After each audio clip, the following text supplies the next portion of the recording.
Bienvenidos a una nueva inmersión. Hoy nos adentramos en un artículo del 2020. Factores biogeográficos determinantes de la distribución de teratoma recurva en Chihuahua, México, 2014, publicado en la revista Biomédica. Interesante, ¿verdad? Claro que sí. Lo firman María Elena Torres, Hugo Luis Rojas, Luis Carlos Alatorre, entre otros. Y bueno, ¿por qué nos interesa? Pues porque nos ayuda a comprender la distribución de la teratoma recurva. Ajá. Un insecto que, como ya sabrán algunos, es vector del Trypanosoma cruzi, Sí, el parásito que causa la enfermedad de Chagas. Exactamente. Comprender su distribución, la de este insecto, podría ser la clave para predecir e incluso prevenir la propagación de la enfermedad. Totalmente. Pero antes de meternos de lleno en la investigación, creo que sería bueno refrescar la memoria sobre qué es la enfermedad de Chagas y su importancia. Por supuesto. La enfermedad de Chagas es una enfermedad parasitaria causada por el Trypanosoma cruzi que afecta a varios tejidos y, en un 25% de los casos, puede causar problemas cardíacos irreversibles. Eso sí, después de un largo periodo. de hecho, recuerdo haber leído que es la enfermedad parasitaria más importante de Latinoamérica. Supera a otras en morbilidad e impacto económico. Es correcto. La enfermedad de Chagas es la tercera enfermedad infecciosa más importante en Latinoamérica, solo por detrás del SIDA y la tuberculosis. Impresionante. Y su transmisión es sencilla. Para nada. El Trypanosoma cruzi tiene un ciclo de vida complejo que involucra a varios mamíferos como reservorios y a insectos vectores como la Triatoma recurva. Estos ciclos se entrelazan en el medio ambiente, lo que complica las estrategias de prevención. Entonces, si la triatoma recurva es uno de los vectores principales de la enfermedad en Chihuahua, entender dónde se encuentra es fundamental para controlarla, ¿no? Precisamente. Y aquí es donde el estudio que analizamos cobra relevancia. Los investigadores se propusieron identificar la distribución potencial de la triatoma recurva en Chihuahua y los factores que la determinan. Utilizaron sistemas de información geográfica y un algoritmo llamado Maxenta. Macasent suena futurista. ¿Nos puedes explicar cómo funciona? Claro, imagínate a Maxent como un detective. Este algoritmo usa datos ambientales, como la temperatura, precipitación, altitud y registros de presencia de la especie, para crear un perfil de los lugares donde la triatoma recurva prefiere vivir. Busca su hábitat ideal. Fascinante. ¿Qué datos usaron para alimentar a este detective digital? Pues usaron 14 registros de ocurrencia de triatoma recurva en Chihuahua, además de información bioclimática, topográfica, de vegetación, NDVCA y de uso del suelo. Quizás el término NDVC no les sea familiar a todos. Es un índice de vegetación que se obtiene de imágenes satelitales y nos da una idea de la cantidad y salud de la vegetación en una zona. Interesante. Es como si usaran todas las pistas posibles para encontrar la triatoma recurva. ¿Y qué descubrieron? ¿Qué factores influyen más en su distribución? El modelo Maxent reveló una fuerte correlación entre la distribución de la teratoma recurva y 4 variables: precipitación durante el mes más seco, temperatura máxima del mes más cálido, altitud y temperatura media del trimestre más seco. O sea que para encontrar la triatoma recurva deberíamos buscar en las zonas más cálidas y secas de Chihuahua. Exacto. Y estos hallazgos coinciden con lo que otros investigadores han observado en otras partes del mundo. El clima parece ser crucial en la distribución de este insecto. Claro, tiene sentido.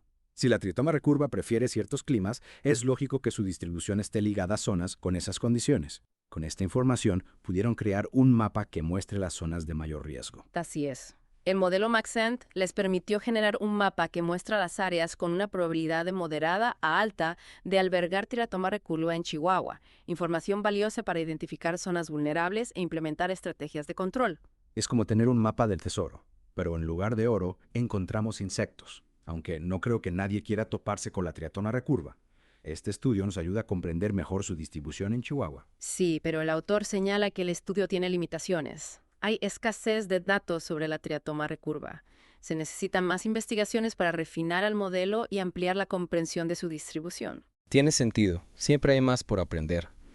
Pero a pesar de las limitaciones, los hallazgos tienen implicaciones importantes para la salud pública, ¿no? Por supuesto.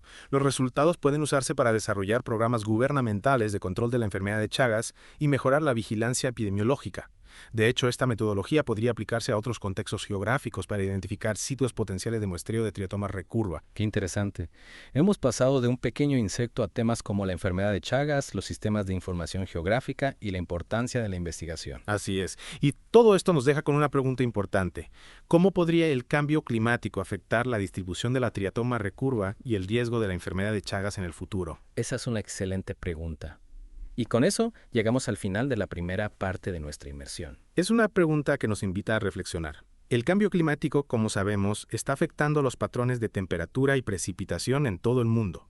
Y esto pues podría tener un impacto directo en el hábitat de la triatoma recurva. Claro, si cambia las condiciones climáticas que favorecen a este insecto, su distribución también podría cambiar.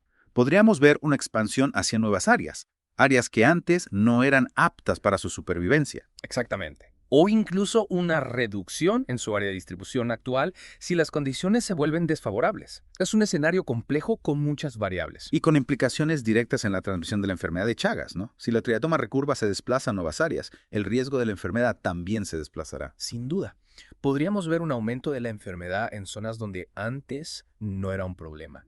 Y eso complicaría los esfuerzos de control y prevención. Un escenario preocupante, sin duda. Volviendo al estudio, me llamó la atención el uso de este algoritmo Maxent para modelar la distribución. Pareciera una herramienta muy sofisticada. Sí, Maxenter se está volviendo cada vez más popular en ecología y epidemiología. Es una herramienta poderosa que permite analizar grandes cantidades de datos ambientales y predecir la distribución de especies con una precisión notable. ¿Y cómo funciona exactamente? Mencionaste datos ambientales, pero me gustaría entender mejor el proceso. En términos sencillos, Maxent busca las áreas donde las condiciones ambientales son más similares a las áreas donde la especie ya ha sido encontrada.